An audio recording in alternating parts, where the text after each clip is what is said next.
প্রিয় ভাই ও বোনেরা, রিজিক নিয়ে আমরা অনেক সময় চিন্তিত থাকি, কিন্তু রিজিক আসলে কি? অনেকে মনে করেন রিজিক মানে শুধু টাকা পয়সা বা খাবার, কিন্তু না। ইসলাম আমাদের শিখিয়েছে রিজিক মানে হল আল্লাহর দেওয়া প্রতিটি নেয়ামত। সুস্থ দেহ, এটাও রিজিক। শান্তি, ভালো ঘুম, বিশুদ্ধ পানি, স্নেহময় পরিবার, সবই আল্লাহর রিজিক। আল্লাহ তাআলা কোরআনে ইরশাদ করেছেন, পৃথিবীতে চলাফেরা করা প্রতিটি জীবের রিজিক আল্লাহর দায়িত্ব। সূরা হুদ, আয়াত ৬। অর্থাৎ আমাদের রিজিক আল্লাহ আগে থেকেই ঠিক করে দিয়েছেন। যা তোমার জন্য নির্ধারিত তা কেউ আটকাতে পারবে না, আর যা তোমার জন্য নয় তা তুমি যত চেষ্টা করো না কেন কখনো পাবে না। তাহলে কি আমরা চেষ্টা করব না? না ভাই, চেষ্টা করা ফরজ। আল্লাহ আমাদেরকে হালাল উপার্জনের নির্দেশ দিয়েছেন, কিন্তু চেষ্টা করার পর ভরসা রাখতে হবে আল্লাহর উপর। রসূল সাল্লাল্লাহু আলাইহি ওয়াসাল্লাম বলেছেন, যে আত্মীয়তার সম্পর্ক বজায় রাখে তার রিজিক আল্লাহ বৃদ্ধি করেন এবং আয়ু দীর্ঘ করেন। বুখারী ও মুসলিম।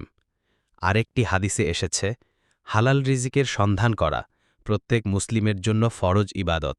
বাইহাকি, শুআবুল ঈমান।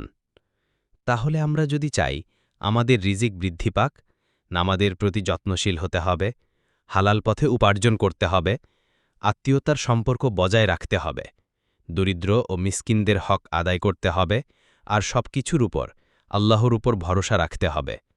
ভাই ও বোনেরা, মনে রাখবেন, রিজিক শুধু টাকা নয়। স্বাস্থ্য, শান্তি, ঈমান, পরিবার, সবই আল্লাহর রিজিক। তাই রিজিক নিয়ে অতিরিক্ত দুশ্চিন্তা করবেন না।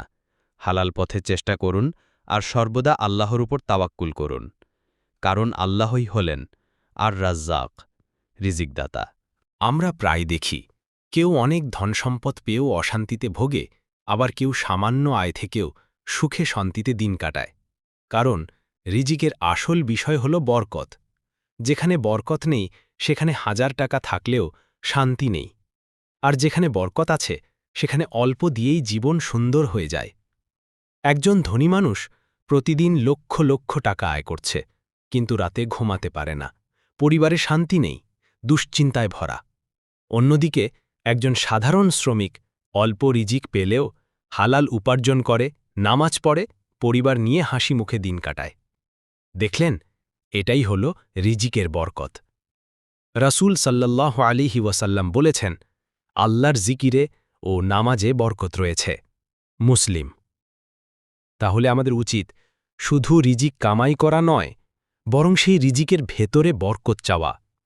আর বরকত আসবে যখন আমরা হালাল উপার্জন করব, বাবা মাকে খুশি রাখব, আত্মীয়তার সম্পর্ক বজায় রাখব, দরিদ্র ও মিসকিনদের সাহায্য করব, আর প্রতিটি নেয়ামতের জন্য আল্লাহর শুকরিয়া আদায় করব। ভাই ও বোনেরা, আল্লাহর কাছে বেশি টাকা চাইবার আগে আল্লাহর কাছে বেশি বরকত চাইতে হবে, কারণ বরকত ছাড়া রিজিক অর্থহীন। হে আল্লাহ, আমাদের সবাইকে হালাল রিজিক দান করুন, আমাদের রিজিকে বরকত দান করুন, হারাম থেকে আমাদের বাঁচিয়ে দিন, কারণ আপনি একমাত্র আর রাজ্জাক, সব রিজিকের দাতা।